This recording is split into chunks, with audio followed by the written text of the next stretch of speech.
Olá, olá, olá, meu povo! É um prazer enorme estarmos de novo aqui pela TV Carioca da Gema, a primeira web TV, a primeira TV cast do país. E vamos começar de imediato, porque hoje não cabe nem delonga. Vamos começar de imediato a movimentar os craques que aqui estão. Na minha frente, Vantuil Presídio, ex-jogador do Botafogo, ex-quarto zagueiro e ex-volante. Olá, Vantuil. Tudo bem, Luiz? Graças a Deus. É sempre um prazer estar aqui nessa mesa seleta.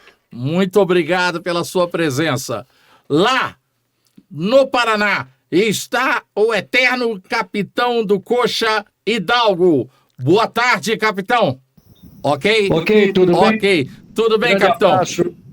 Uma vez, uma saudação especial, tá aí o Paulinho. Você falou Vantuil é o quarto zagueiro? Vantuil, quarto zagueiro do Botafogo e meio campo do Botafogo.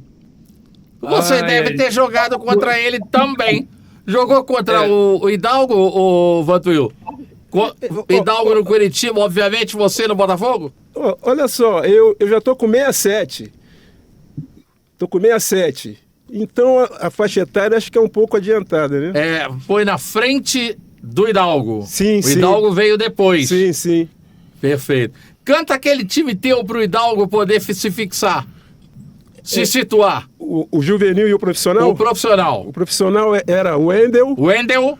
Valtencir na esquerda. na direita. Ah, na direita. Ele ainda jogava na direita. Na direita. Vamos lá. Chiquinho Pastor, Osmar Guarnieri Osmar Drácula. e Marinho Bruxa. Ah, Marinho Bruxa. Você com quem? E depois que eu comecei a entrar, né, que o Chiquinho Pastor foi embora, aí eu comecei a atuar. Quarta zaga. Isso, quarta zaga. Passou o Osmar pra direita e entrou você na esquerda. Sim. Tá. E no meio campo quem era? Era o...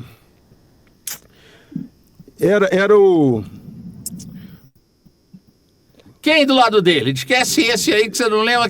No meio campo de quem você lembra? Conceição, Carlos Roberto, devia ser essa galera. Não, Carlos Roberto. Carlos Roberto Baixinho? Carlos Roberto. Por quê, rapaz? Foi marido da Vanusa.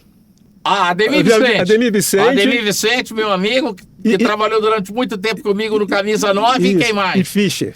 E Fischer. O Fischer já mais adiantado. Mais né? adiantado. Na frente, na ponta direita, quem era? Zequinha. Ferrete. E... Na esquerda. Era o... Daqui a pouco... Disseu. Disseuzinho. Disseu. Borboleta. Esse era o time. Disseu, que era curitibano também. Disseu. Um grande amigo que faleceu na Avenida das Américas num desastre de automóvel. Sim. Já no Vasco. Pode falar, capitão. Bem, veja bem, eu recordo 71, quando o Botafogo tinha na frente o Jair Furacão, Roberto Miranda, Fischer, o Ferretti e Caju. Isso. Lá atrás, o Cal, né? Tinha o Leônidas, tinha o Marinho Chagas, tinha Carlos Roberto e Ney Conceição, a meia cancha espetacular. Então esse foi o Botafogo que eu peguei, 71, depois 72, quando o Curitiba estava muito bem no Campeonato Brasileiro. Então esse é o time que eu guardo, né? Quando você falou Vantuil... Pensou que fosse do Atlético. Eu fiz uma comparação, porque teve Vantuil no Atlético, que era o quarto zagueiro também. do Mineiro. Também, gente boa, gente fina. Muito, muito. Então, um abraço ao Vantuil, né? É gente da boa qualidade, né? Naquele tempo, né, Vantuil, dinheiro não era tanto, né? Nós vamos falar sobre isso. Nós estávamos conversando sobre isso. Mudou tudo. Agora são outros R$500. É verdade. A própria moeda mudou daquela época para cá. E os dois laterais desse seu time que você enfrentou do Botafogo, Hidalgo, eram Moreira pela direita e Valtencir pela esquerda. Valtencir tinha pulado da direita para a esquerda. Eu peguei o Marinho Chagas. Já peguei o Marinho Chagas. Ainda pegou o Marinho, né? O Marinho, em 74, já estava jogando no Botafogo. Já foi para a Seleção Brasileira e para a Copa do Mundo. Sim. Isso, peguei 71. Brilhante jogador, não é, Luiz? Sim. O Marinho, eu vou contar uma história dele rapidinha aqui, porque nós temos muita coisa importante para falar. O Marinho, uma vez, eu tava no Maracanã, nessa eu não fui. Sim. Meu pai foi fazer um jogo do Vasco pelo Campeonato Brasileiro lá em Pernambuco. E na preliminar, jogou o Náutico. Sim. E o Marinho sozinho destruiu o adversário todo. Aí eu só via meu pai dizendo assim: atenção, atenção, dirigentes do Rio. Atenção, Rivinha, você que não tem lateral, o Botafogo está acéfalo. Venha correndo, pegue um avião amanhã e contrata esse louro diabólico que eu vi aqui. Isto é o diabo em campo. Meu Deus. Jogava muito. Luiz, Muita qualidade. eu sempre respeito, claro, todos os grandes jogadores da época, mas o Marinho tinha uma peculiaridade. Ele é um lateral esquerdo que brincava muito com a perna direita. Ele era um jogador extraordinário, assim como foi o Rodrigues Neto. Quando ia jogar com o Flamengo, quando nós íamos jogar com o Botafogo, a gente já sabia quem fazia a diagonal da esquerda por dentro. Não era ponta ou não é nada, eram os laterais. E o grande problema nosso era marcar o Marinho quando vinha pela diagonal e também o lateral esquerdo do Flamengo, como eu disse há bem pouco. Eram dois grandes jogadores que tinham que se tomar muito cuidado deles laterais, hein? O Fantoeiro, deles laterais, hein? Sim, Rodrigues Neto também. Turíbio. Muito bom jogador. Rodrigues Neto teve um jogo com o Flamengo que começou a partida, ele saiu da esquerda, foi no meio, deu uma pancada no Osni, foi expulso. Aí a gente perguntou pra ele: ô Rodrigues, mas por que você fez isso? Geralmente o juiz não expulsa no princípio do jogo. Mas dessa eu me ferrei, eu me dei mal. Ele saiu da lateral esquerda, o Osni, aquele ponteiro baiano que jogou no Flamengo, no aquele Bahia, pequenininho. Ele veio no meio para buscar. O Rodrigues Neto saiu que nem um trem de bala, como um trem-bala, lá, aquele que tem na França, obviamente, o TGV. Aí veio, atropelou ele no meio campo, o juiz, rua. 1 minuto de jogo. Eu acho que o Rodrigues Neto naquele jogo não tocou na bola. Correu errado, né? Exatamente. Depois, mais pra frente, pra gente não ficar prejudicando o andamento do programa nos temas, eu vou contar uma outra história do Marinho. O Marinho tá muito ligado à minha vida e à vida do meu pai. Impressionante. Desde esse primeiro episódio do Orlandão, transmitindo o jogo do Vasco e chamando a atenção. Durante o jogo ele fez isso umas 3 vezes. O jogo preliminar já tinha acabado há um tempão, ele fez isso 3 vezes. Ele não deixou outra opção pro Rivinha. O Rivinha pegou o avião, foi no dia seguinte lá e contratou o Marinho pro Botafogo. Paulo Roberto Andel. Esse aí hoje vai ser uma problemática sem solucionática.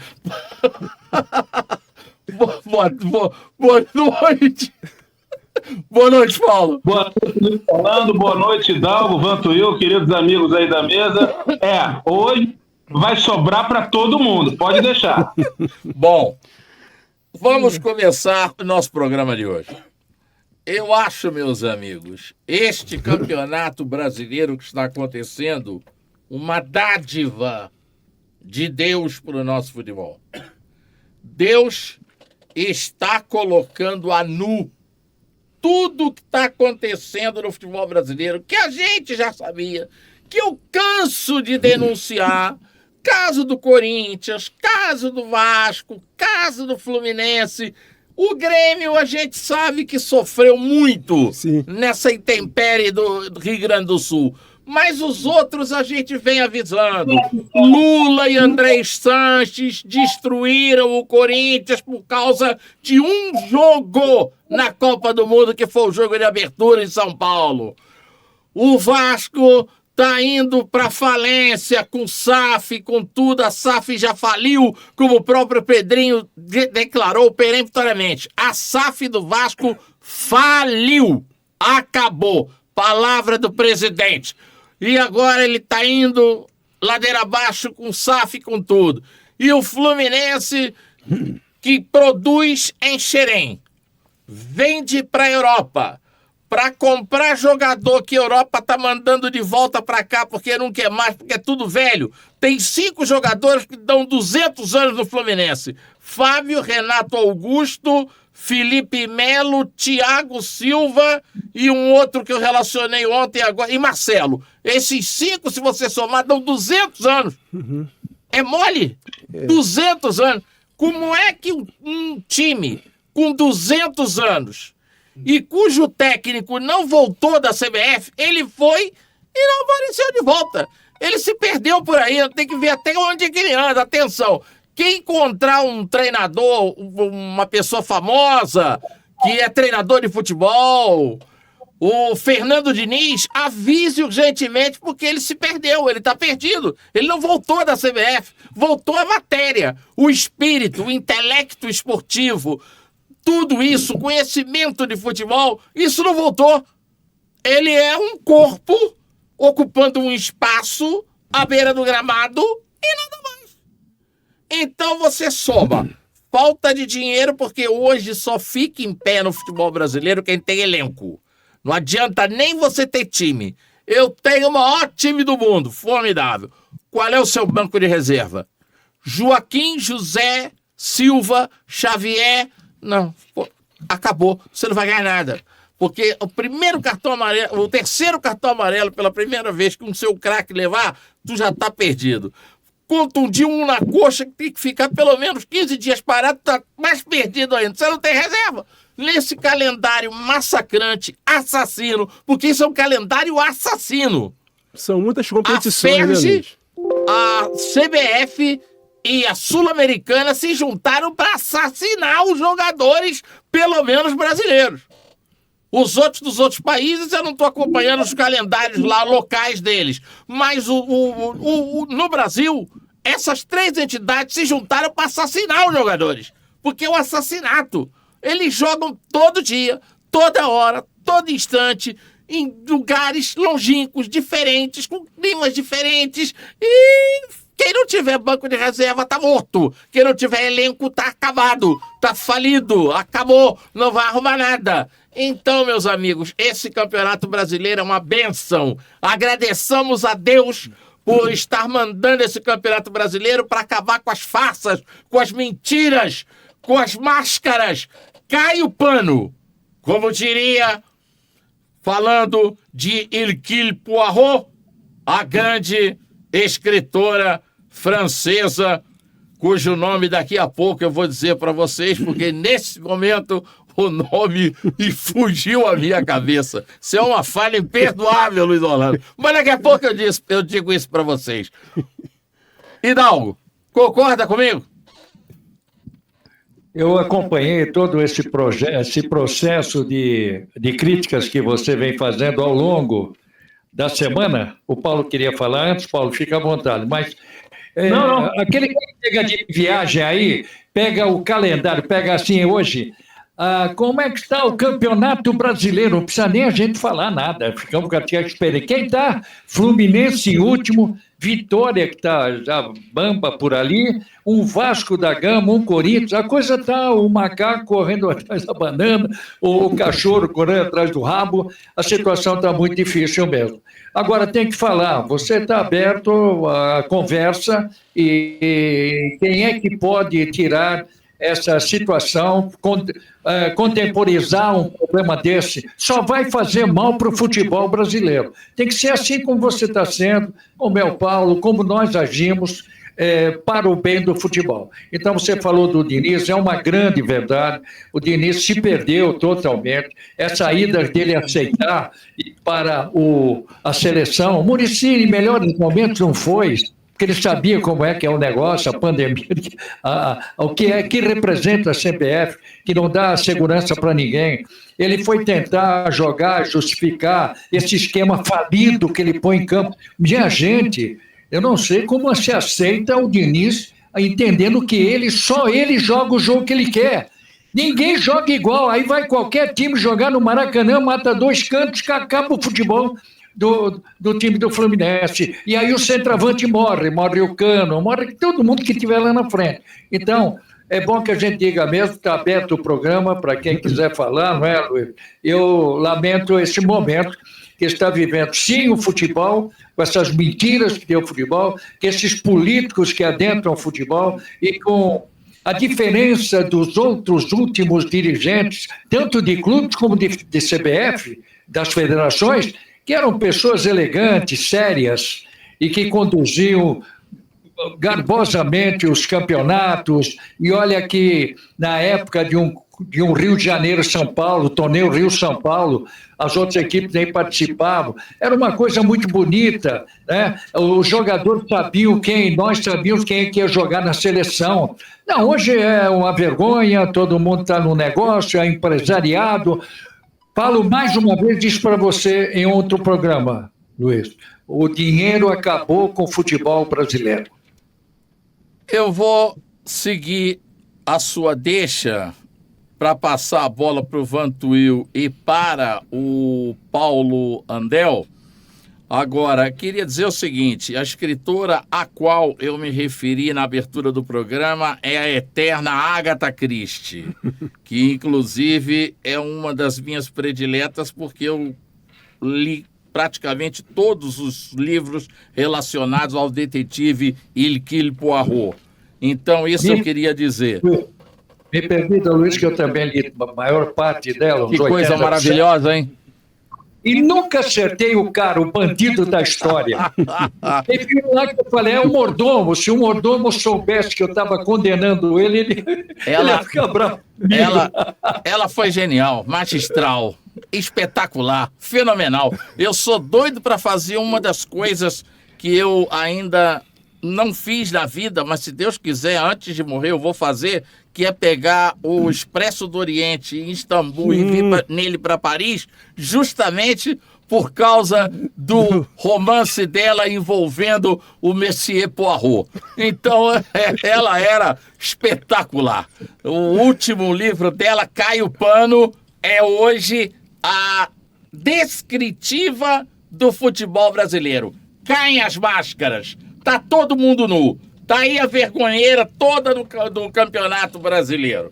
Último lugar está o Fluminense, o campeão da América do Sul, com 6 pontos. Penúltimo, Vitória. Antepenúltimo, Grêmio. E quem abre a zona de desclassificação, o Corinthians.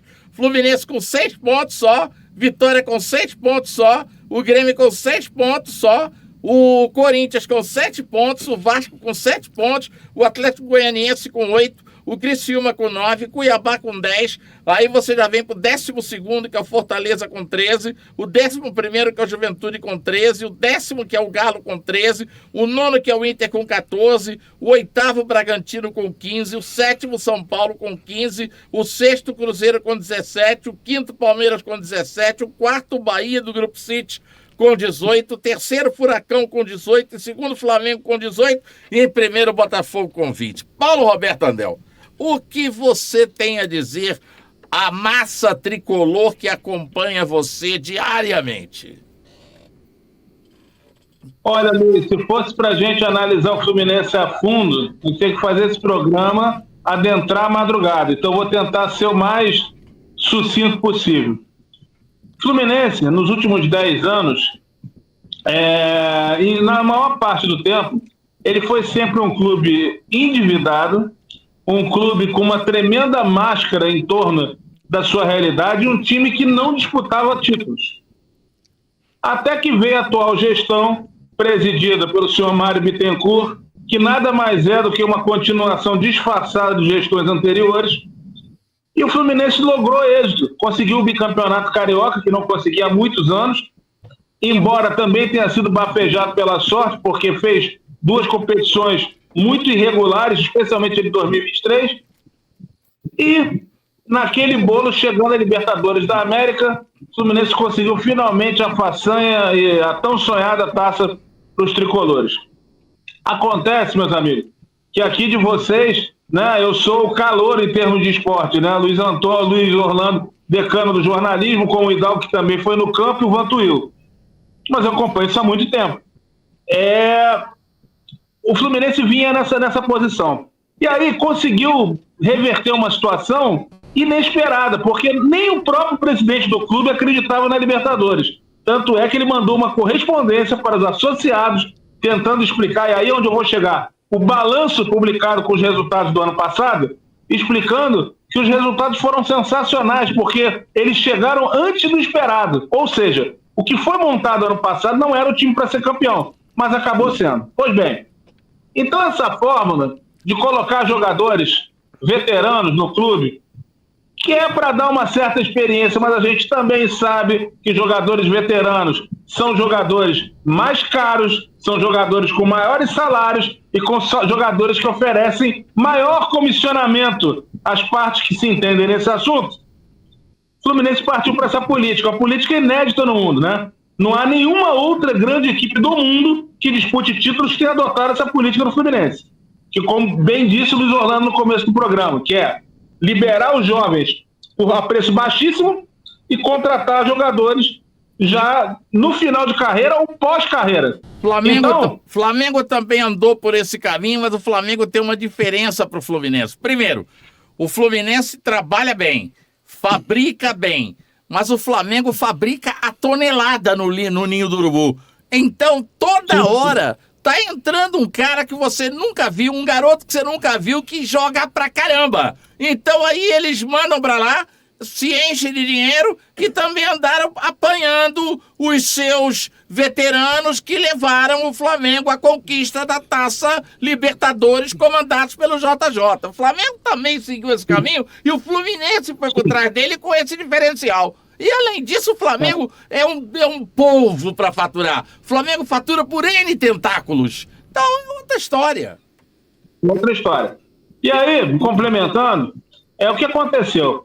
Depois do resultado diante do Manchester City, era necessário imaginar que a temporada desse ano iria ser de sacrifício, porque o Fluminense já tinha vários jogadores veteranos, ele ia precisar oxigenar o time, ele ia precisar melhorar essa posição em termos de condição física. Hoje o futebol é muito mais físico do que era antes, muito mais disputado. O que faz o Fluminense? Vai na contramão do mundo, traz mais jogadores na faixa dos 38, 37 anos, caso do Renato Augusto, liberado pelo Corinthians, clube onde é ídolo, e o Douglas Costa, que rigorosamente não jogou nada desde que chegou ao Fluminense. Pois bem, então o Fluminense começou a temporada,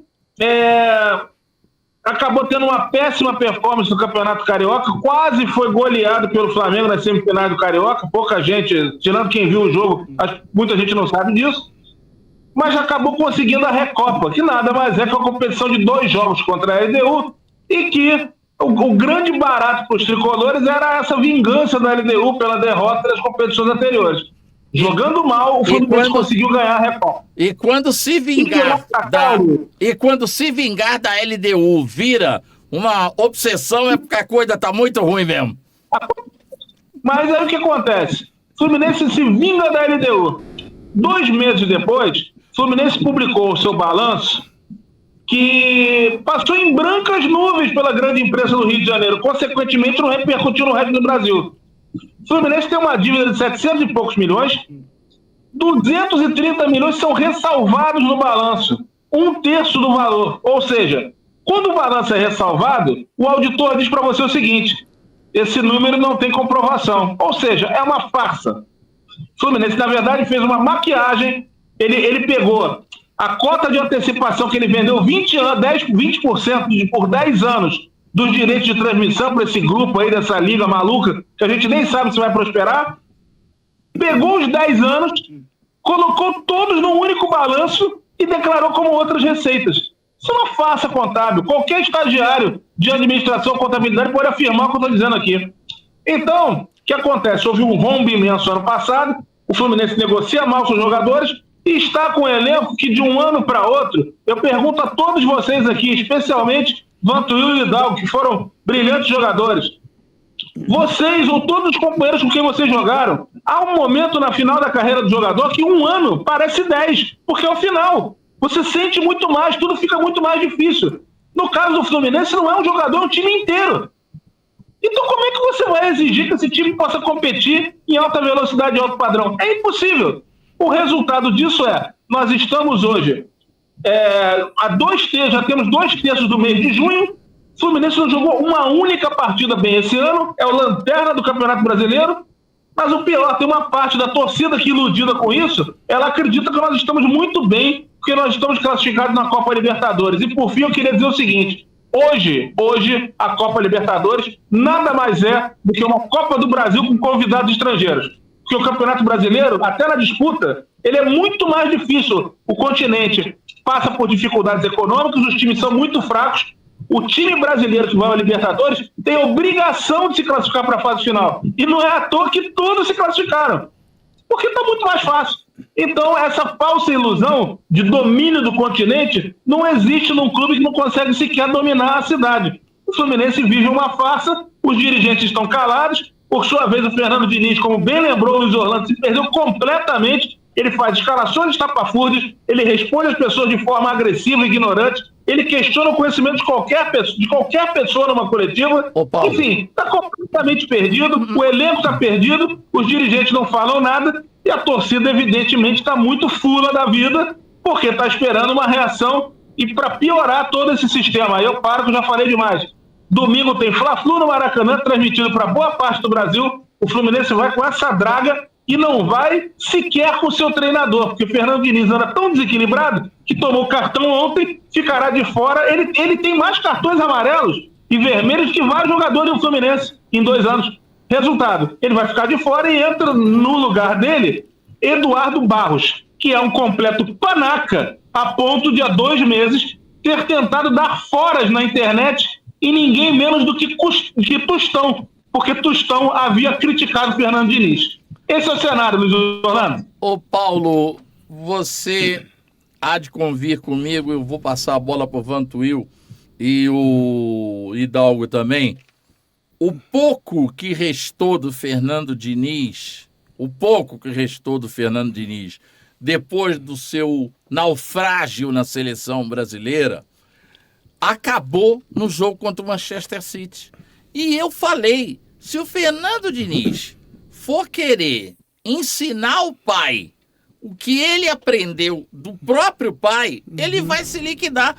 O rei disso aí que ele fazia e ainda tenta fazer, eu digo fazia porque antigamente dava certo, agora acabou, não dá mais. Ele só toma pancada. Esse tic-tac que ele tenta ainda fazer, que já tá morto, sepultado, isso vem da Espanha. O pai disso é Guardiola, o pai disso é aquele pessoal que tava por lá. Entendeu? Então como é que ele vai querer jogar contra o pai, querendo utilizar aquilo que o pai ensinou pra ele? Mesmo que indiretamente. Não vai funcionar. Dali pra frente acabou o Fernando Diniz. Não tem mais. É só uma pedaço de carne na beira do campo, sem intelecto esportivo, sem alma, sem espírito, um poste, sem nada. Que não produz nada, que não oferece nada, sem recursos humanos e recursos táticos, sem saída, encurralado e não vai resistir. Se tomar a pancada feia do Flamengo, como o Vasco tomou, por exemplo, segunda-feira tá na rua. Aí vão deixar esse bobalhão, esse bestalhão, Eduardo não sei das quantas. O Eduardo famoso é o outro. O Eduardo famoso é o outro que ele esculhambou, é o Tostão. Agora esse cara aí é mais um na multidão. E ô Luiz, além de esculhambar o Tostão, que mostra o desequilíbrio mental desse cidadão, ele antes tinha dito que o Fernando Diniz estava fazendo um trabalho revolucionário no futebol brasileiro, muito mais importante do que o Rino Smith fez na Holanda de 74. Ele é louco. Você vê em que planeta essas pessoas habitam. O Hidalgo deu até uma gargalhada agora, porque ele viu tudo de perto. Eles estão em outro planeta, que não é o nosso, é um planeta muito primitivo e muito desequilibrado. Só clínica de contenção para isso. Manda ele para NIP, que é o endereço. A NIP fica ali em São Conrado, ali perto do Jardim Oceânico. Manda ele para lá e manda conter, porque o problema é mais sério, é mais grave. É um problema de mente, é um problema de debilidade e deficiência mental. Hein, Vantuil? São certas coisas que a gente anda observando, né? Com a vivência do futebol, que são as coisas assim que a gente não compreende o porquê dessas coisas. Né? Essa coisa do Fluminense, por exemplo, trazendo jogadores que já tem 30 e poucos anos.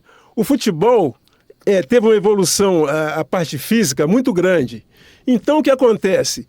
Esses jogadores que estão no Fluminense, eles já não têm mais aquele ritmo de chegar e ser dribrados e ter essa recuperação. Recuperação não tem mais nada. Então, o que acontece? Mas o que eu acho, que eu até fui né, que foi no Hotel Glória, o que está vendo essas situações que está no futebol brasileiro foi a Lei Pelé, que tirou a autonomia dos clubes Concordo e passaram com você. para os empresários. Concordo com você. Hoje em dia, não se joga mais. Tudo que o Pelé fez de bom, de maravilhoso, de extraordinário, de quase impossível de ser feito dentro do campo do futebol brasileiro, ele fez de ruim, de danoso para o futebol brasileiro,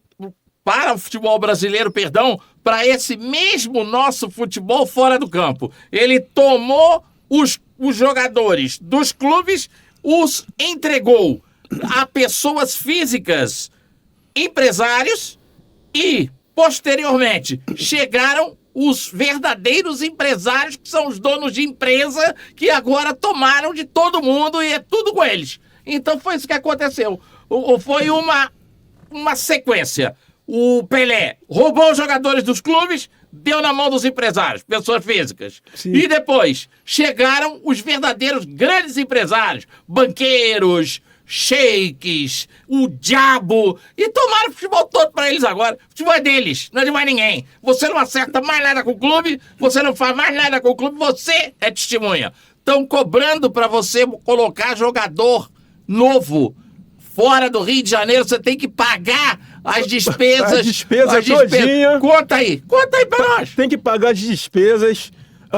Quanto é? Vamos lá. Lá, Santa Catarina, não vamos dar o clube não, Santa Catarina, quanto é?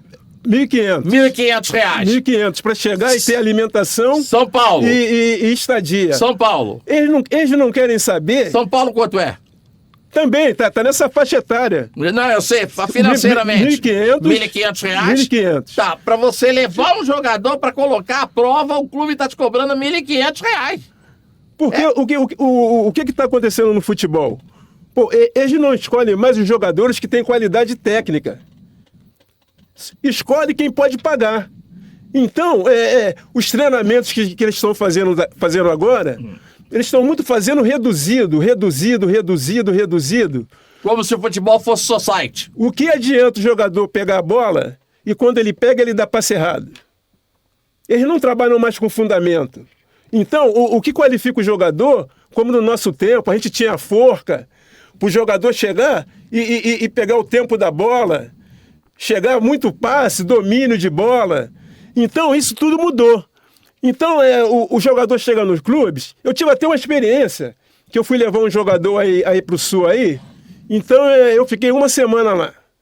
Então, o que aconteceu? Eu fui levar 2 jogadores de beiradas. Jogadores rápidos, com qualidade, com velocidade.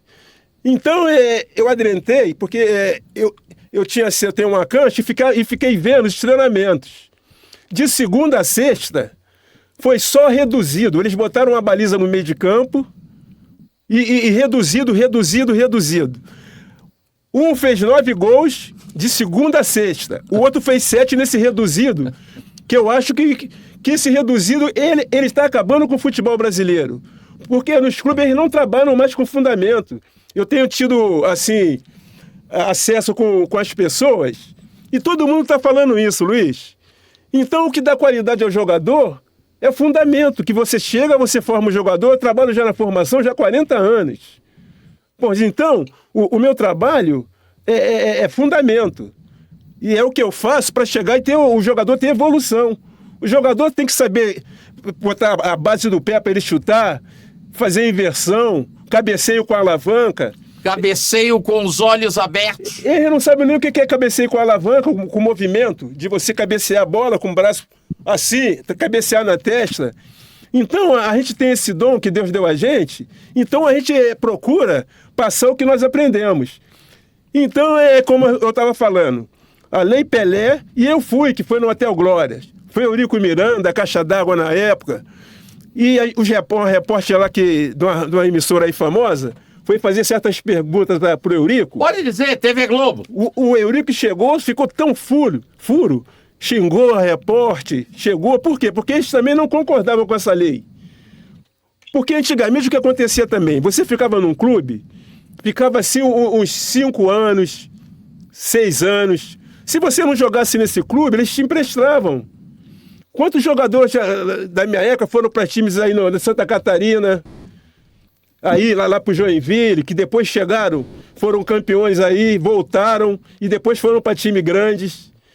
Então, essa defasagem que eu vejo no futebol que está acontecendo. Por isso que você vê, às vezes, Você foi no dia 24 de março de 1998 ao Glória ver a oficialização da Lei Pelé. 24 de março de 1988 é a Lei número 9.615, que passou a instituir as normas gerais desastradas no futebol brasileiro sobre desporto e dando outras providências. E aí o que acontece? Eles andam lançando jogador prematuro, jogador que ainda não tem assim o emocional para aguentar pressão. Então o que está acontecendo? Está se queimando muito jogador nessa faixa etária. Por quê? Os jogadores que têm mais qualidade, eles não estão botando para jogar, estão botando aqueles jogadores que vão ser vendidos. Então, é o que eu estava conversando com o Luiz. A várzea, no meu tempo, por exemplo, a gente jogávamos no asfalto, no golzinho, jogava no barro, e os grandes jogadores saíram tudo de comunidades. Então, eles não estão dando mais essa ênfase para as comunidades, que lá que estão os jogadores de qualidade, que desde pequeno já joga bola descalço. Você tem visto a seleção alemã na Eurocopa, não tem? Sim, sim. O que acontece lá na Alemanha? O que eles fazem lá? O que eles fazem lá? Todo domingo... A federação fala... Pode falar. Todo domingo, eles têm um carro, eles vão na Alemanha todinho, chegar e ver as captações, né? Eles treinam lá os garotos, vê quem tem qualidades, e depois esses garotos vêm para os clubes para chegar e ter a formação mais adequada, que é no clube. Eles fazem isso lá. Então você vê a evolução do futebol alemão. Está sempre chegando nas competições. Só mulheres têm 500 mil filiadas à Liga Alemã. 500 mil mulheres. Então, por exemplo, eu vou aos clubes, então eu vejo certas coisas que eu não concordo. Entendeu? Jogador que tem qualidade não fica. E às vezes fica jogador, que às vezes eu tenho assim essa cancha de ir ver os treinamentos, aí eu vejo cada jogador com muita qualidade técnica e não ficam. E ele só escolhe um ou dois jogadores. Então eu acho que está havendo muita coisa errada no futebol. Por isso que às vezes o futebol... Haja um exemplo. O futebol, pela primeira vez, não foi classificado para disputar a Olimpíada. Pela segunda vez, se não me engano. A segunda vez, olha só. Segunda vez, se não me engano. Com tanto jogador aí que eles não pegam, com qualidade, e chegaram e fizeram esse vexame aí de não ser campeões para chegar e na... Mas nem pode. Jogador hoje bate 17 anos, já vai embora. Vai jogador mais novo ainda, vai jogador embrionário, nasceu, bota ele num berçário e já pode mandar. Entendeu? Então como é que você quer fazer time de base no Brasil? Como é que você quer fazer futebol de base no Brasil? O Brasil, eu me lembro muito do que dizia o Flávio Costa, o Alicate. Sim. Técnico de 50, rubro-negro, técnico do Flamengo, campeoníssimo, e com quem eu conversava muito na Gávea, porque ele ia toda a tarde pro Flamengo. Até a morte, ele passava a tarde toda no Flamengo, fosse ele técnico ou não fosse. Então ele me dizia, e dizia para todo mundo, o futebol brasileiro evoluiu da linha lateral para dentro e evoluiu da linha lateral para fora. E é verdade. Eu estava comentando com você, aspirante. Sim. Porque você poderia perder tanto jogador bom se você não tivesse aquela categoria de aspirante. Quando você estourava e ainda não dava para entrar no time principal, tiraram a preliminar. Você ia pro aspirante, jogava na preliminar do time principal, a torcida via, a comissão técnica titular via. Sim. Então, às vezes, o cara, quando era alçado ao time titular, ele, sem nunca ter jogado naquele time, ele já chegava como estrela. Sim. Ele era uma atração. Pô, Amoroso, por exemplo. Amoroso foi o rei, um dos reis do aspirante. Quando levantaram era Amoroso, ele já chegou praticamente consagrado. Sim. Porque todo mundo viu o Amoroso fazer gol na preliminar no Maracanã. Todo domingo. E eles tiraram isso. Não se tem mais isso. Não. Isso aí, o jogador aparecia na preliminar. Aliás, eu acho uma graça. Agora, o gramado não pode ser machucado. Tá bom. E naquela época? Fala pra mim. E naquela época? Que tinha aspirante e profissional. O gramado também não podia ser machucado. Eu acho que a grama ainda continua sendo feita do mesmo produto que a natureza nos forneceu, né? A grama não mudou, né?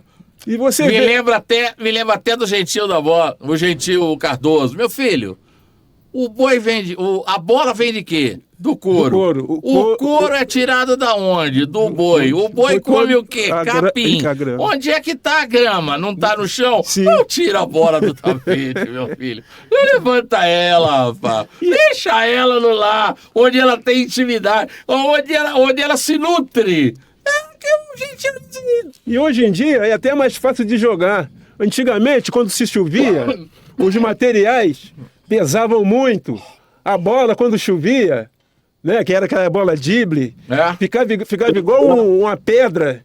Hoje em dia o cara bate só de trivela assim, a bola faz uma curva. É verdade. Os materiais para treinamento. Mas o que é mais importante é o quê? É o trabalho que eles de hoje não fazem mais. Que é formar um jogador. Perfeito. Hidalgo, o que você está depreendendo do que nós estamos falando? Eu estou feliz da vida de acompanhar o raciocínio de vocês, claro, quem é do ramo. O Vantuíra explica corretamente a mágoa que ele tem agora numa sequência do trabalho que ele gostaria de desenvolver, porque tudo ele acompanhou, tudo ele aprendeu no gramado e não tinha tanta frescura. Eu sou de um tempo também, vocês falaram de preliminares, isso era a coisa mais bonita que se tinha, porque você quando estuda, você vai o quê? No primário, ginásio, vai subindo até a faculdade, né, Luiz? Não é, Vantuíra? Não é, Paulinho? Etapas. Você não aprende tudo. Puxa vida, eu vou te contar, eu era juvenil, jogava aspirante, voltava para o juvenil, depois eu ia para o aspirante, jogava algumas partidas, aí viajava com o time, eu comecei no Juventus São Paulo, depois até vir aqui ainda teve um caminho, mas eu jogava, que alegria, viu, Vantuíra, a gente entrar no Pacaembu. É verdade. Eu peguei o Almir, numa preliminar, o Almir pernambucano, sim, ele jogava Flamengo. Já nos peguei na Vila Belmiro, peguei da Guia na preliminar, Ferrari, Julinho. Como é que você não vai aprender nos aspirantes? Que alegria que era ver os caras na frente. Moleque, que dinheiro, não tinha nada. Agora tinha uma coisa. A partir do momento, você falou do Pelé, Luiz, eu não sei qual foi a mágoa do Pelé para fazer isso, ele, de fato, a coisa desandou. A grandeza de tudo é que os clubes, Vantuíra, e acho que isso aconteceu com você, eram os donos do passo. O atestado liberatório era do clube. E para você jogar no clube, não era fácil. Cada clube tinha os seus grandes jogadores, fazia-se o infantil, era o crescimento infantil, juvenil, aspirantes, que a gente falava assim, vai lá refrescar o sol, que o sol era um calor danado. Todos jogaram. Joguei com Pinga, joguei com aspirantes, eu joguei com ele, eu era moleque com o Pinga. Então, a escolaridade é aí. Hoje, meus amigos, esculhambou o dinheiro, agora está entrando empresários, os clubes estão à míngua, está com o Pires na mão, já vem com... Aqui mesmo, Curitiba, entregaram o clube, um clube centenário, gente. Eu joguei anos lá, 300 jogos, entregaram, deram para a SAF. O único clube no Brasil que respira é esse do Atlético, que em 2 jogos, infelizmente, por erros de jogadores, poderia estar na frente do Campeonato Brasileiro, com empate com o Flamengo, que ele ganhava o jogo, no último minuto o jogador que saiu jogando perdeu a bola, quando ele tinha que levar lá para o bandeirinha de escanteio, acaba o jogo, não tem mais jogo. E aí ontem, jogando uma barba, o time do Atlético jogou muito ontem com o Botafogo e foi tomar aquele gol. Por quê? Pode mandar passar o tempo. Eu vi esse jogo, comentei o jogo. Tem um jogador do Atlético que quis sair jogando ali no meio campo, perdeu a bola, não deu no que deu, veio o cruzamento lá. Bom, mas hoje está difícil. Não há isonomia, gente. Põe na cabeça. Não tem isonomia. Tem poucos times ganhando muito e muitos ganhando pouco. Você não tem equilíbrio. Luiz, Paulo e Mantuíri, quantos times hoje vão disputar o título brasileiro? Título brasileiro. 3 ou 4. E o resto está fazendo o quê? Um para fugir de rebarba, outro para ficar mais ou menos, um para pegar uma Copa do Brasil. É isso que está fadado o insucesso do futebol brasileiro. Ô Hidalgo, você foi muito feliz tocando nisso, porque, senhores, a situação é gravíssima. Vejam os senhores, Vasco da Gama na fronteira da Z4, com a lanterna na mão, o Fluminense. Um pouco à frente do Fluminense, também rebaixados hoje, Grêmio e Corinthians. Então você tem a maior torcida de São Paulo, você tem a segunda maior torcida do Rio de Janeiro e uma das maiores do Brasil, talvez ainda entre as 5 do Brasil. Você tem o campeão da América do Sul atual na lanterna e você tem o Grêmio, que é uma força internacional. Mas o Grêmio, a gente dá o desconto da intempérie que apanhou ele no meio. Ele apanhou ele no meio do caminho, ele estava no meio da estrada, veio um raio, pá, cai na cabeça dele e corta ele ao meio. Aí a gente ainda perdoa. Mas o resto é algo muito reflexivo para todos nós que vivemos aqueles que vivem e aqueles que gostam de futebol. Concordam comigo, senhores? Paulo? Sim, senhor. Concordo, gênero, número e grau. A bagunça já vem de muito tempo. Alguns casos, como você já elencou, o caso do Corinthians, já vem de longa data. Por causa de um jogo.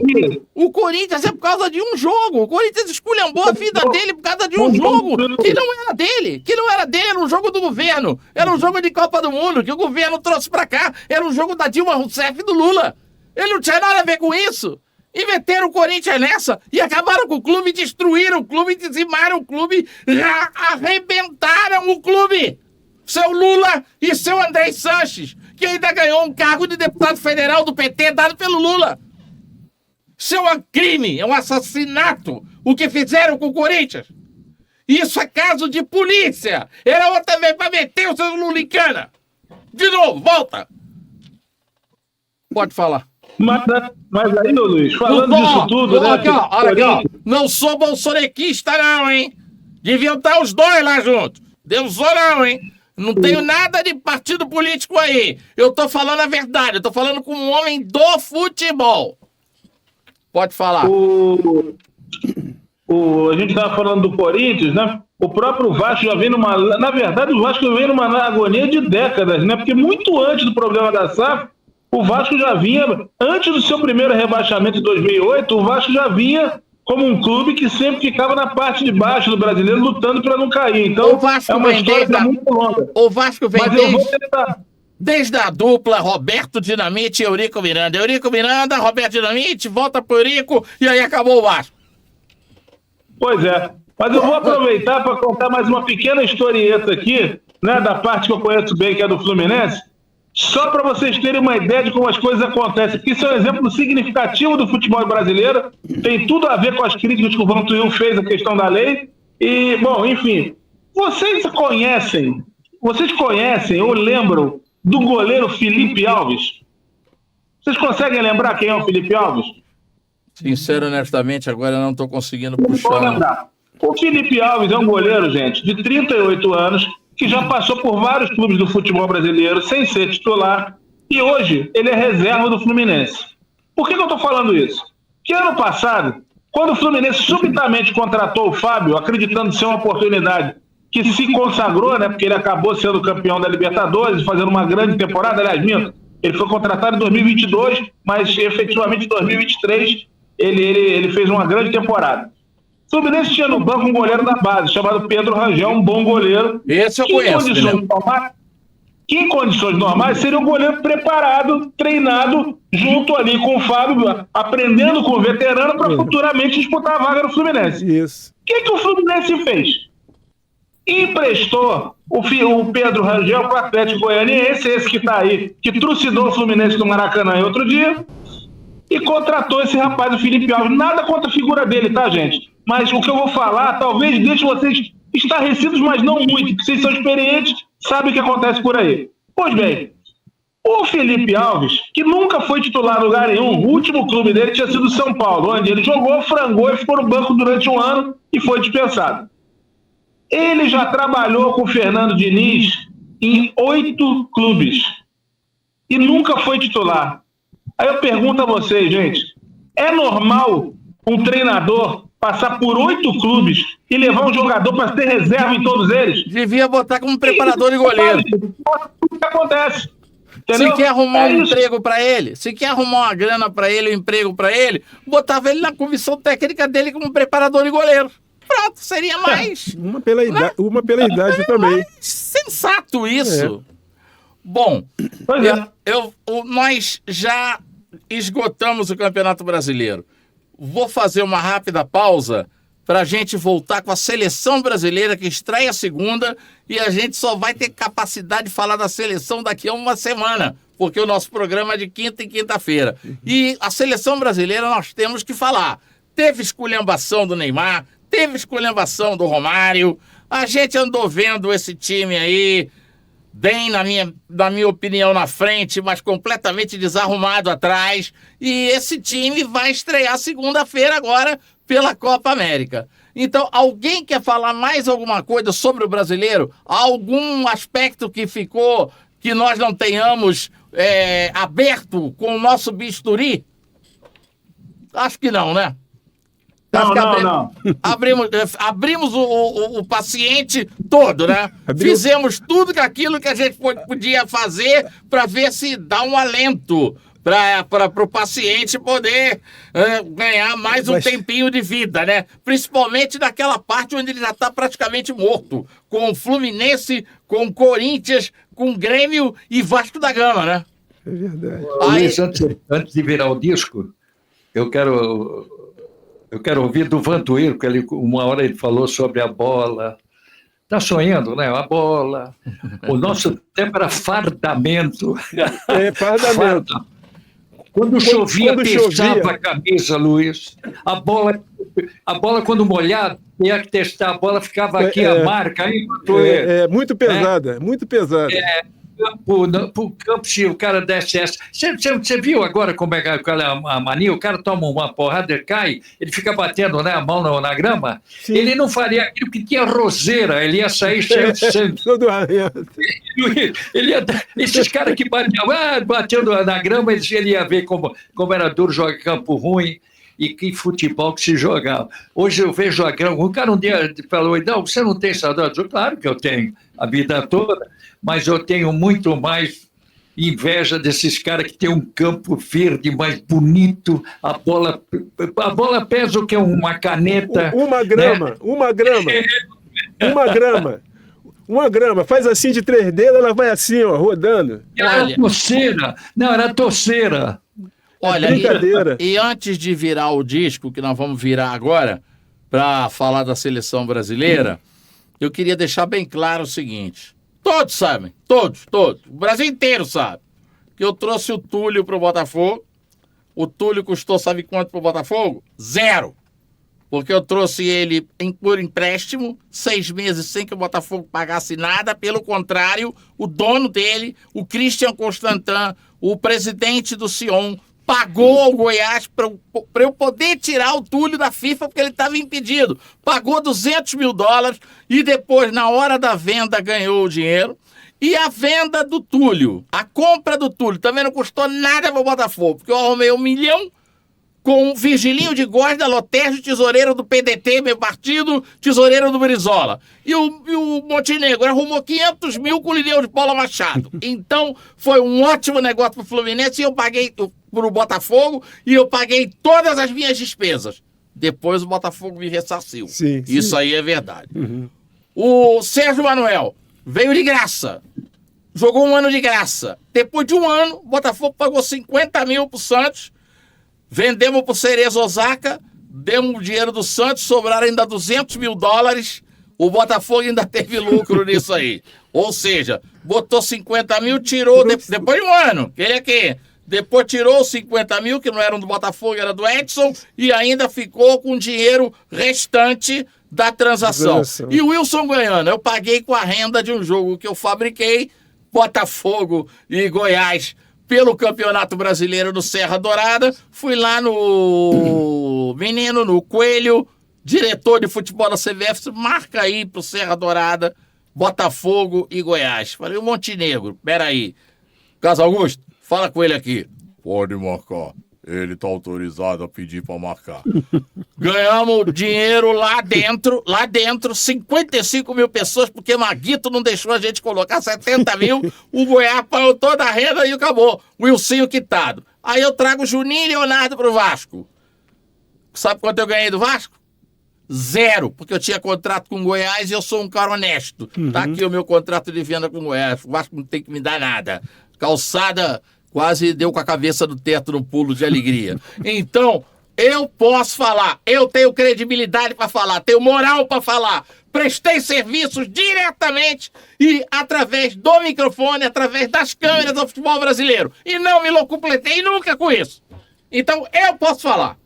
E o Pelé, meu amigo, que Deus o tenha, ao qual rendo todas as glórias, como jogador de futebol, fez um grande mal para o futebol brasileiro com a sua lei, que tirou o domínio que os clubes tinham sobre os jogadores para entregar para os empresários, pessoas físicas, e agora são as pessoas jurídicas, empresárias também.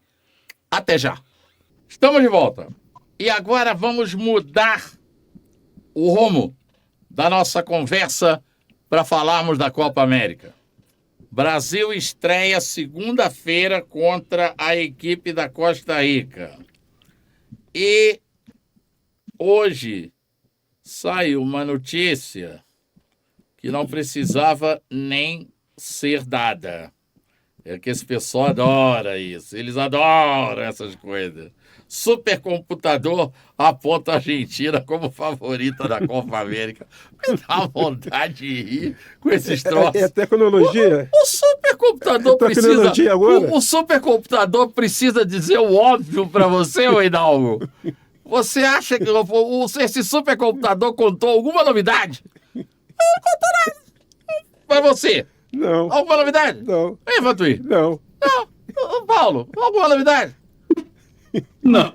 Então, meu Deus do céu, é gente que precisa ocupar espaço na imprensa porque não tem conhecimento para analisar, nem notícia para dar. Notícia útil, notícia profícua, notícia que auxilie o torcedor. Aí coloca essas bobagens aí. Supercomputador aponta a Argentina. Eu me estranharia muito se o supercomputador apontasse a Costa Rica. E já ia começar a ficar com medo. Pô, o supercomputador apontou a Costa Rica, campeã da Copa América. Costa Rica, nosso primeiro aniversário. Será que nós vamos tomar um pau na estreia? Ah, meu Deus do céu.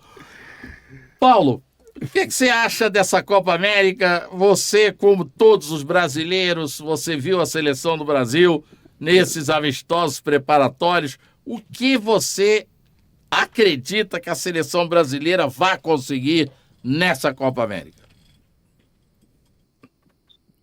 Olha, Luiz Orlando, não me sinto animado. Eu acho até, honestamente, que depois dos sucessivos desastres na CBF, a contratação do Dorival Júnior com um certo tempo pode até ajudar a estabilizar um pouco as coisas, né? Mas foi muito tempo de terra arrasada para a gente achar que subitamente já surgiu algum trabalho. Sem contar, porque a gente também sabe, né? Porque a CBF é um mundo à parte no futebol brasileiro, né? Com as suas, como é que eu vou dizer? Com os seus paradoxos. Artimanhas e peripécias comerciais para botar grana no bolso. Exatamente. Vamos resumir, né? 4 letras, jabá. Isso. Então, como a seleção brasileira é refém do jabá, a gente fica assim um tanto ressabiado, né, com o que pode vir pela frente. Eu, por exemplo, do tempo que eu era garoto, e vocês estavam todos aí, não que a gente tenha grande diferença de idade, mas era o tempo para eu ser garoto, vocês estavam militando bravamente aí no futebol, jogando. Nós tínhamos um futebol, o pessoal vai lembrar aqui, não é? Para o mundo, para a perspectiva histórica, não é muito tempo. Em 1991, o Brasil tomou o primeiro gol da Venezuela na história. O Brasil já jogava com a Venezuela há 50 anos, nunca tinha tomado um gol. Hoje, quando o Brasil joga com a Venezuela, a gente fica preocupado em perder. Você falou da Costa Rica. Eu não sei dizer quantos jogos aconteceram no passado do Brasil e Costa Rica, mas se tiveram, eu creio que tenham sido poucos, provavelmente o Brasil não tomou praticamente nenhum gol. Hoje em dia, é um adversário temível, sim. O futebol brasileiro, ele se encontra numa situação, aquela coisa que nós tínhamos, de olhar para a seleção, né? A seleção entrando em campo, toda aquela nossa aura do passado, os campeões do mundo, os pentacampeões, o time maior, isso acabou. Isso ali efetivamente acabou. A gente olha para as escalações, quantos de nós que militamos nisso diariamente, nós vemos um jogador convocado e nos perguntamos, ué, de onde veio esse rapaz? Isso não acontece toda hora? Então, assim, tudo muito errado. E assim, ô Luiz, o negócio que começa todo errado, é difícil que ele acabe dando certo. Né? Apesar do futebol ter tantas idas e vindas e tantas reviravoltas, é pouco provável. Então eu acho que, assim, eu não sei te dizer exatamente o que esperar da seleção, mas eu acho que o supercomputador parece bastante lúcido, pelo menos, né? Assim, acho que hoje o Brasil está vários degraus atrás da Argentina e vai ter que lutar muito, mesmo com a questão da rivalidade histórica, para emparelhar. Eu acho que ainda vai demorar bastante. Olha, o Paulo, o Hidalgo, o Vantuil, Hugo, que é o nosso piloto técnico aqui, eu às vezes fico preocupadíssimo. Eu sempre fico muito triste com o alto poder destrutivo do brasileiro. O brasileiro é um perigo. O brasileiro é muito perigoso. O brasileiro destrói coisas que você tem a sensação de que sejam indestrutíveis. Ele vai lá e destrói. O brasileiro conseguiu destruir, por exemplo, uma das maiores empresas aéreas que já vimos circulando no planeta, que se chama Varig. A Varig fez a Singapore Airlines, que hoje é tida e a vida como a maior do planeta, se não a maior, está ali entre as 3 maiores.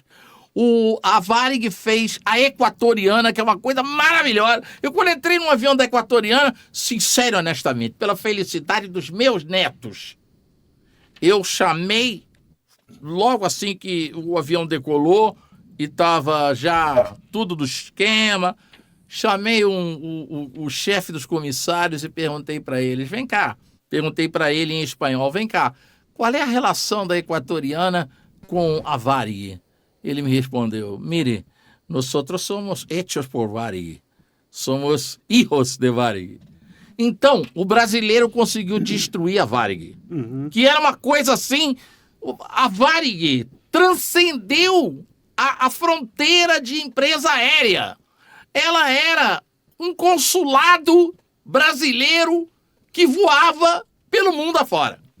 Todos aqui são testemunhas. Era um consulado que ajudava. Era um consulado brasileiro, a Varig, que voava. Ela voava para tudo quanto é lugar e esse consulado ia nos aviões dela. O brasileiro destruiu. Tivemos aqui, por exemplo, uma TV que foi maravilhosa. Ela não teve a vida que a Rede Globo tem, mas ela tinha tudo para ser, que foi a saudosa TV Excelsior. Lembram da TV Excelsior? Canal 2. A TV Excelsior era um espetáculo. Aqueles musicais da TV Excelsior, com João Roberto Kelly, coisas lindas, maravilhosas, gente que hoje brilha na Globo aí. O brasileiro foi, destruiu. Acabou. Nós tivemos o Unibanco, dos meninos e do pai Walter Moreira Salles, depois dos meninos, o Banco Nacional do senhor Magalhães Pinto. O brasileiro foi, acabou com isso tudo, destruiu isso tudo. E o brasileiro conseguiu destruir a maior instituição mundial de futebol. Não é só do Brasil, não. É do mundo inteiro. Ele conseguiu destruir a maior instituição, a instituição que tinha mais adeptos no globo terrestre, porque era admirada por, naquela época, 90 milhões e mais o restante do mundo. O brasileiro destruiu, que foi a seleção brasileira. Conseguir destruir a seleção brasileira dá um trabalho. Eu acho que dá mais trabalho você conseguir destruir do que deu para construir. Porque para construir o Botafogo nos deu, Santos nos deu, e outros nos deram, e o Cruzeiro nos deu, e outros nos deram em menor tamanho. Para destruir um troço desse, 5 campeonatos do mundo, tudo quanto é título ganho, recordista de tudo, uma seleção que teve Garrincha, que teve Pelé. E eu não vou ficar aqui falando de mais nome nenhum, porque eu vou ficar aqui o resto do dia e entro pela manhã, só vou parar no final de semana. O brasileiro conseguiu destruir isso. A seleção brasileira hoje não é mais do Brasil. A seleção brasileira, comercialmente, ela é da Al Jazeera, porque a Al Jazeera que mama tudo nos amistosos dela, é a Al Jazeera que programa tudo, é a Al Jazeera que diz qual é o adversário, é a Al Jazeera que diz qual é o campo, é a Al Jazeera que diz qual é o dia, é a Al Jazeera que diz qual é a hora. A seleção brasileira pertence ao Banco Itaú, esse é nosso, mas pertence a ele. Se tornou comércio. Pertence a Vivo, pertence ao Banco Itaú, e só deixou de pertencer ao povo brasileiro, porque é uma seleção que não joga mais no Brasil, é uma seleção que não joga mais nada, é uma seleção péssima, pelo que já foi, uma seleção de cabeças de bagre, uma seleção de gente que não sabe jogar futebol perto dos que andaram por lá.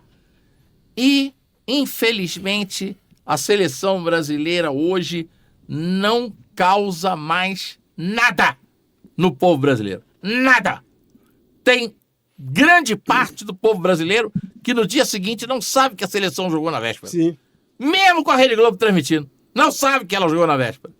Hidalgo, tristeza, tristeza, tristeza, tristeza. Tristeza para mim que comecei a minha vida jornalística na seleção brasileira. Tricampeão do mundo. Meu primeiro trabalho em rádio foi acompanhar todo santo dia aquela seleção. Foi daí que eu fiquei amigo de Pelé, de Carlos Alberto e dessa gente toda, e estreitei minha relação com o Jairzinho e tantos outros, todos eles, praticamente. E hoje é uma tristeza a seleção brasileira. Eu iniciei em 76 com a seleção brasileira viajando.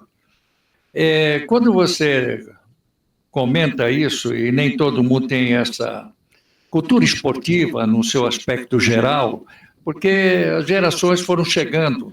Hoje, essa comunicação é rápida, o mundo ficou mais próximo, né? Nós estamos próximos de tudo, sabemos de tudo. Mas era muito bom viajar, viu, Vantueiro? Sim. Paulo também. Sim. Jô, Luiz, era muito bom nos encontrarmos, éramos nas viagens da seleção, né? Do Brasil. Que saudade que eu tenho daquele tempo, Hidalgo. Amigos, como era bom viajar com a seleção, porque ganhava todas. Eu cheguei a um ponto, tendo uma oportunidade de imprensa, eu não sei se foi na Espanha, Itália, dizendo: pô, vocês devem estar muito felizes, vocês estão viajando, comentando, falando de futebol para um time, com um time que ganha de todo mundo. Que beleza ser hoje um jornalista e um radialista do Brasil. Eu via isso.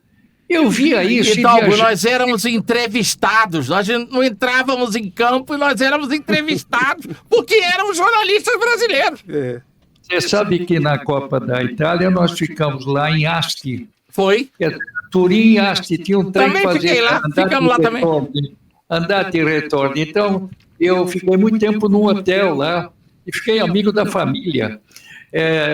Então, amigo que o cara me levou na prefeitura, que eles falam comunale. Vamos na comunale, italiano, né? E o dono do hotel que nós ficamos nos deu um jantar na casa dele. Aí, então, tínhamos isso. Aí eu cheguei na comunale, o cara queria que eu falasse, eram 28 vereadores, no caso, e tinha uma banqueta de um cara que era convidado. Falando o que aqui? Aí eu falei para eles não acreditavam, achavam que eu estava brincando. Como você falar um negócio desse? Falei: olha, o Brasil, seleção brasileira de 90, olha, eu vou dizer uma coisa, a gente vem aí já desde 78, Argentina, Espanha, México. Só quero dizer que não é a nossa querida seleção, ela está vivendo alguns problemas, era o Lazzaroni o técnico, mas eu acho que nós vamos fazer números. Isso dizendo, eu falei: permita, eu não vou falar italiano, e me desculpe, eu vou falar isso. Não, você está errado, vamos tomar um café e tal. Aí veio um dia no hotel, os caras da Estampa, tem Estampa e Corriere della Sera. O italiano lê tudo aquilo, tem 2 edições por dia, veja a cultura dos caras. Rádio, essas coisas não era tanto. Aí o cara fez uma entrevista comigo, eu estava pela Tupi com o Barbosa Filho, numa rede espetacular. Eu tenho uma foto com o teu pai, Luiz. Tinha foto com o Barbosa, eu tenho com tanta gente passeando em Amsterdã, comendo sardinha em Lisboa. Veja, era uma coisa linda. Por isso que a gente sente muito. Bom, aí eu fiz uma entrevista, o cara me deu uma entrevista e falou assim: o que eu achava? Eu falei: olha, só uma coisa eu vou terminar para você. Ele dia que o Brasil ia tomar um gol e não faria 2. Quer dizer, o dia que o Brasil tomou um gol, não faz 2. Tomou do Canija e não fez 2. Quer dizer, eu não estava errado. Mas sempre seguimos, fomos embora, 94, e tudo era bacana. Ganhamos 2002 com um esquema tático espetacular, já era um outro esquema, porque antigamente a gente ganhava pelos jogadores. Na verdade é 58, 62, até 70 com os jogadores, a gente sabe disso. Agora, gente, não tenho o prazer de viajar com a seleção. O que fizeram esses empresários? Acabou tudo. Também a comunicação esportiva do Brasil, Luiz. Acabou tudo. Põe analista. Diz que eles estragaram com a comunicação esportiva brasileira. Que o rádio, o verdadeiro, o rádio é que trazia as informações, entrevistava todo mundo, não tinha zona mista, todo mundo falava. Era aquele bom ambiente. O que você quer? Eu falando, você a mesma coisa, que viajamos baseado nisso. E hoje nós sentimos. Você vê essa Copa América, você quer que fale da Copa América. Mas onde vai jogar? O Brasil joga aqui, joga 8 horas depois lá em cima, volta, é uma Copa de dinheiro que representa o Canadá, que representa os Estados Unidos. O México eu respeito. O México eu respeito. É um povo carinhoso, gosta do futebol, e o brasileiro é muito querido para eles. Agora, Estados Unidos é frio, você falou agora, eles fizeram um campeonato lá que ninguém sabe quem vai jogar.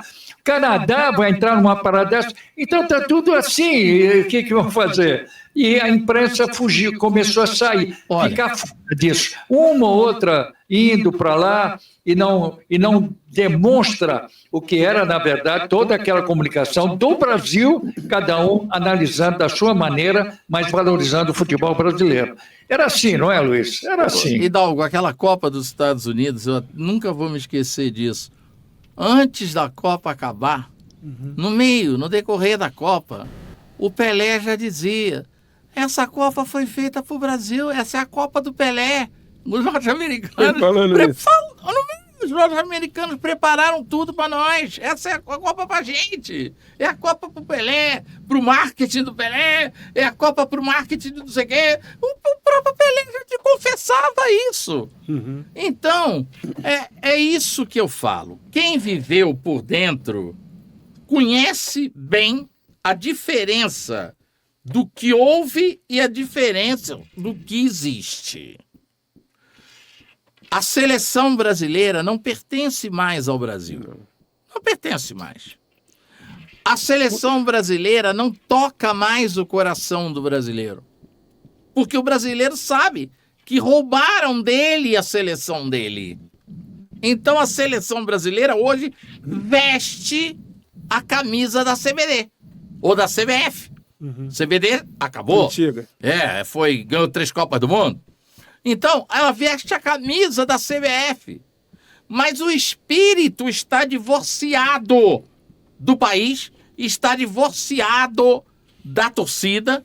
É uma seleção composta pelos jogadores que estão na Europa, porque, via de regra, ela só joga ali pela Europa, dá uma idazinha ali na África, que é perto, que a Al Jazeera manipula tudo para isso. É tudo manipulado pela Al Jazeera.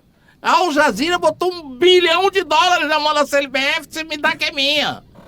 Então, é uma seleção brasileira que de brasileiro só tem mesmo o uniforme e onde os seus jogadores nasceram. Porque até eles são todos recrutados lá na Europa. A grande, estúpida maioria dos seus jogadores. Então, é uma lástima. A gente sente, para quem viveu o que eu e Hidalgo vivemos de perto, por dentro. E outra coisa, naquela época, nós éramos todos amigos. Sabe o que é um ser amigo do outro? Jogador, jornalista. Nós éramos amigos. O Pelé era amigo nosso, pô. O Carlos Alberto era amigo nosso. O Brito era amigo nosso. Então. O Jairzinho era amigo nosso. O Paulo César era amigo nosso. O Tostão era amigo nosso. O Gerson. Nós éramos todos amigos. E olha, eu tô falando de Pelé, eu tô falando de Garrincha, eu tô falando de Jairzinho, eu não tô falando desses troços que andam hoje por aí não, hein? Porque hoje tem troços aí com a camisa da seleção brasileira. Nós estamos agradecendo a Deus porque a nossa frente vai ser aquele menino que tá no Real Madrid, que saiu daqui do... Qual é o nome dele mesmo, que foi comprado pelo Ronaldo agora?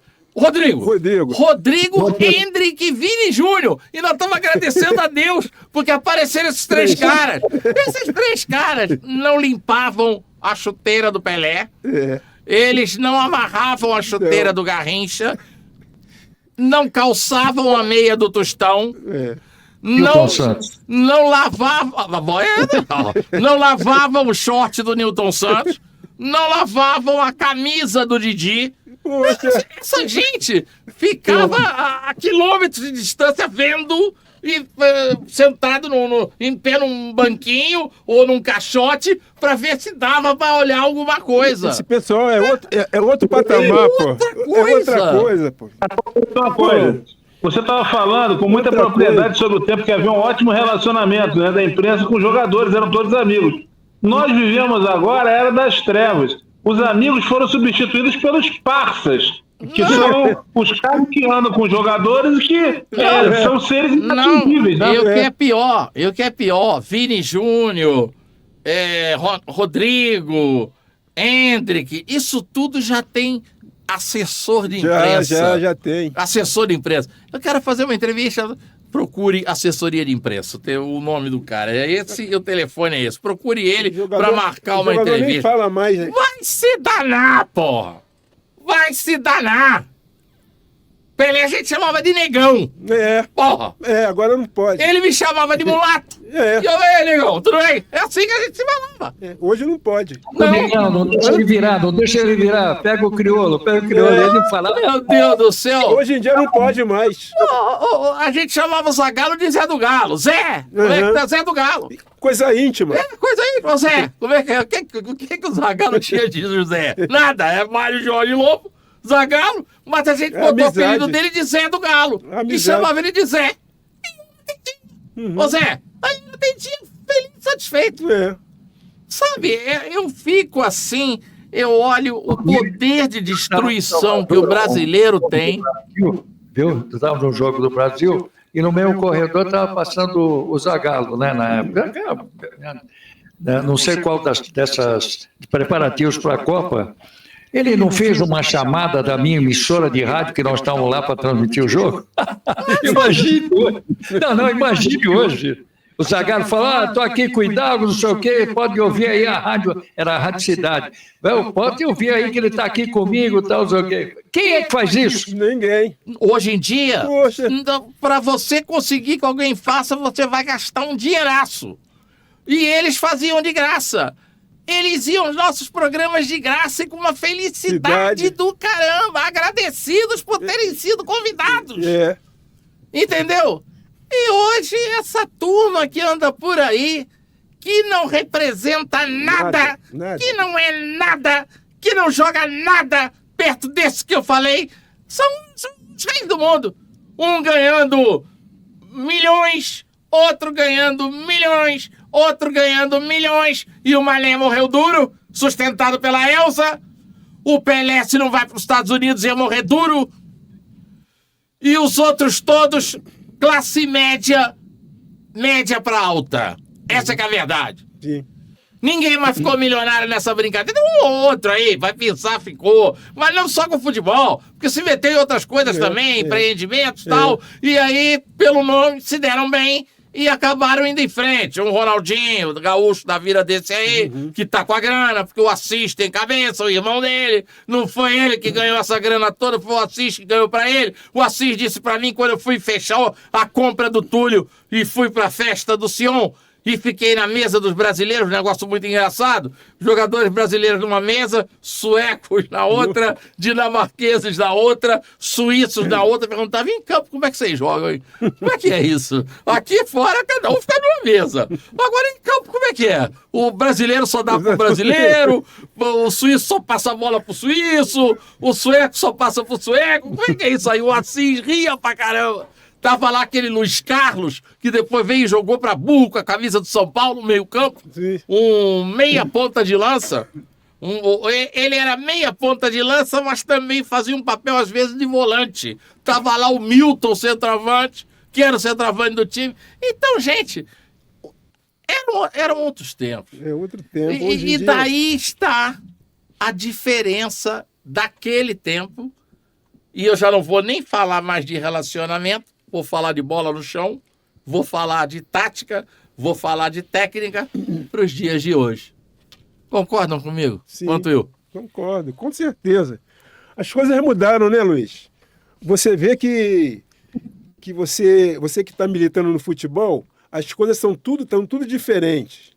É que a gente persiste porque a gente já veio desde garoto no futebol e está dentro da gente, a gente chegar a formar os garotos, né, dar visão para eles do que está acontecendo hoje, né? Então, mas o futebol em si está muito fechado entre eles. Então, para a gente penetrar, está muito difícil. E nessa lista que eu botei aí, você bota Ronaldo Fenômeno, você bota... Esses extra também conseguiram chegar a um patamar financeiro maravilhoso. Mas o Pelé, se não vai para os Estados Unidos, ia morrer um homem de classe média. O Garrincha morreu duro, pobre, sustentado pela Elsa, que ela disse para mim no telefone chorando, ligou para minha casa, ela era muito amiga minha, que Deus a tenha em bom lugar. E conversando, ela disse para mim, Luiz Orlando, quando eu subo no palco para cantar, eu subo por mim, pelo Mané, pelas filhas dele e pelos meus filhos. Quando eu tô lá cantando, eu tô cantando por essa turma toda. E eu nunca vou esquecer isso, a Elsa conversando comigo pelo telefone.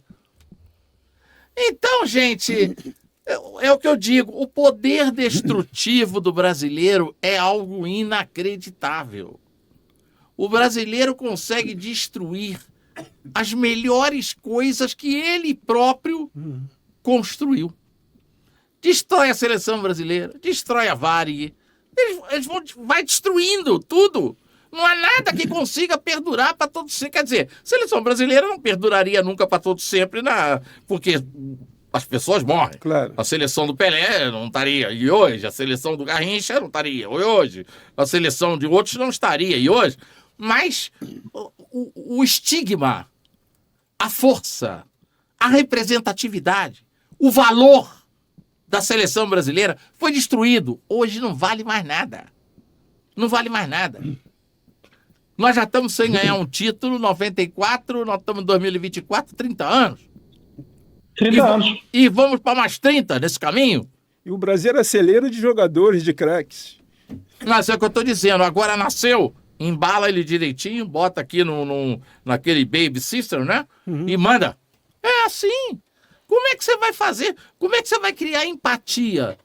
Como é que você vai readquirir a empatia da seleção brasileira e o seu povo? Futebol é conjunto. Quanto menos se mexe, mais o jogador conhece um ou outro. Eu falo isso tudo com muita tristeza, porque graças a Deus eu nasci na época áurea. Nasci para a profissão, para o radialismo, para o jornalismo, para a televisão, na época áurea da seleção brasileira e do futebol brasileiro. Sim. Como disse o Hidalgo, onde até nós, que não entrávamos em campo, éramos estrelas, éramos entrevistados.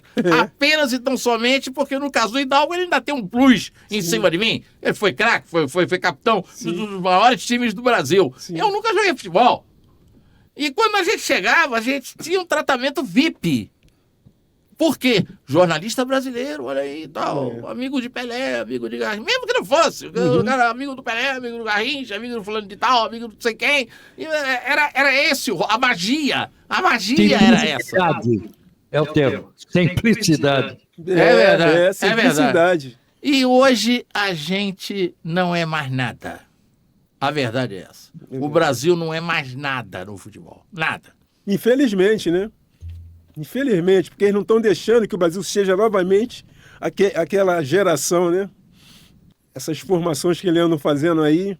Entregaram tudo, entregaram comercialmente todo o futebol, entregaram dentro do Brasil para a Rede Globo, entregaram internacionalmente para Al Jazeera, entregaram para Vivo, entregaram para o Banco Itaú, e foram entregando. Daqui a pouco já tem um bet lá dentro.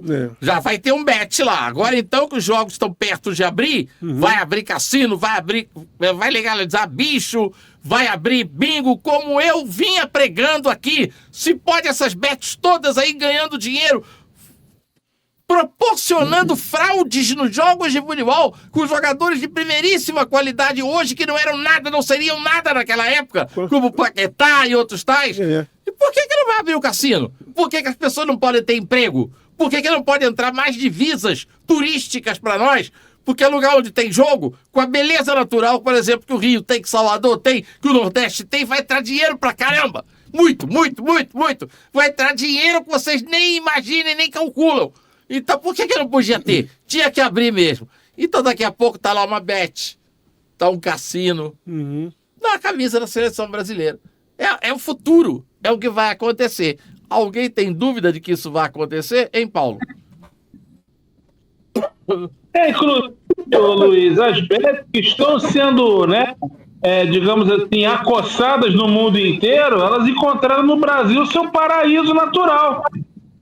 Que não tem regulamentação de nada.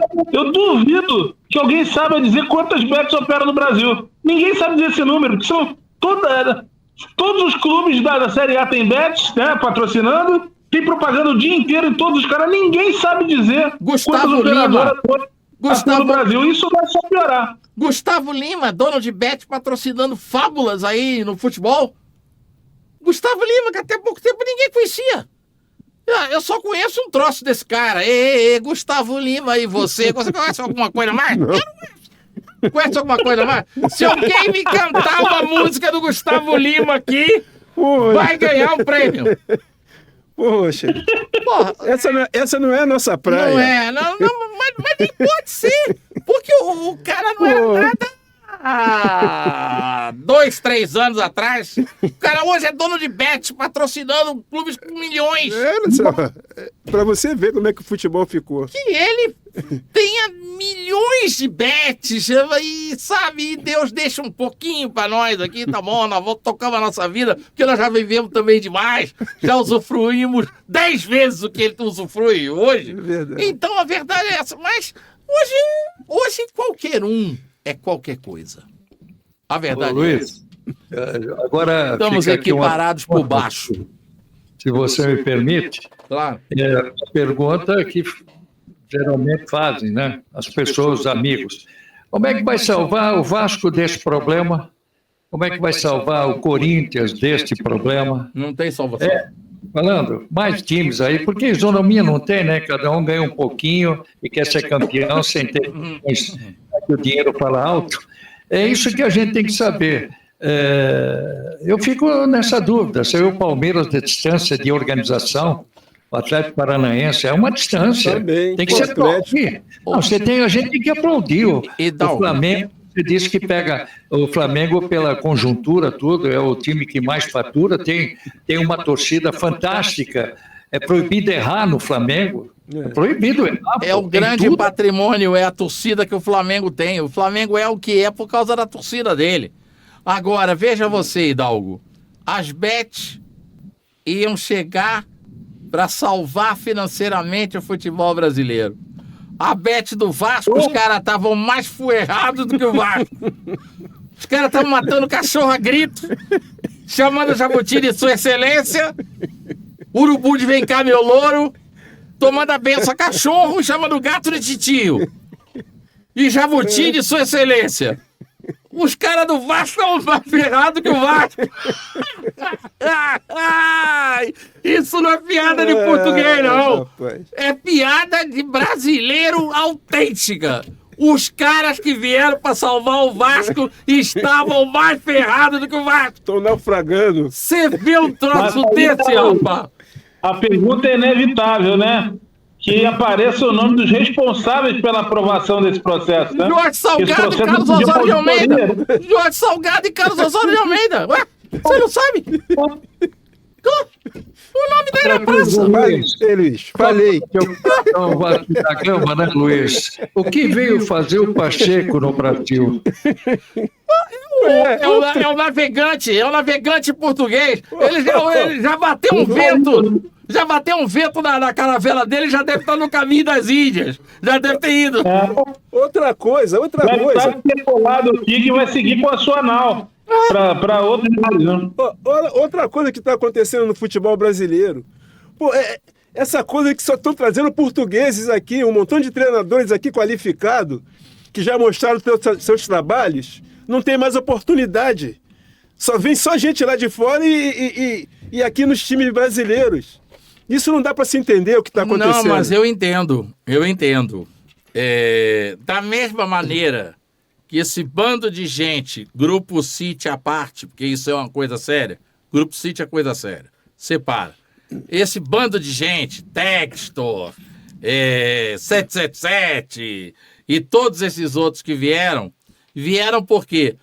Pelo que o Paulo Andel falou no rastro do que eu comentei. O Brasil é o único lugar onde é uma esbórnia.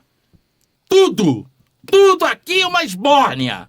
Eu estou fazendo um samba para a Ilha do Governador, que é um samba em homenagem a Maria Baderna, uma italiana nascida em Piacenza, que veio dar no Brasil.